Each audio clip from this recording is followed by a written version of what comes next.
બાબતે એ લોકોને ઝઘડો થયેલો હતો એ બાબતને લઈ એને આ બંને જણાએ એને માર માર્યો. આ બાબતને લઈ પોલીસે ફરિયાદ નોંધી અને આરોપીઓની ધરપકડની કોશિશ શરૂ કરી હતી. જેમાં પહેલે દિવસે બકરીદના દિવસે ત્યાંથી ભાગી ગયા હતા. પોલીસે એની તપાસ ચાલુ કરી હતી.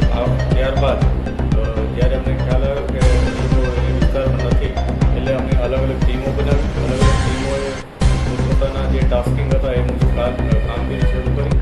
ટેકનિકલ સર્વેલન્સ અને જે અમારી ઇન્ફોર્મેશન હોય છે હ્યુમન રિસોર્સને એ બધાને આધારે છેવટે અમે બંને આરોપીઓને પકડી પાડ્યા છે. આરોપીઓમાં એકનું નામ નટવર ચુનારા છે અને એનો દીકરો મહાવીર ઉર્ફે બલ્લુ ચુનારા. આ બંને છે અને બંનેની ધરપકડ કરી છે. આ દોષની પોલીસ કસ્ટડી પણ કે એમણે જે હથિયાર આમાં વાપર્યું હતું જે દંડો અને જે એનાથી મારેલો હતો એને મેળવવા માટે પોલીસ કસ્ટડી પણ કર્યો છે.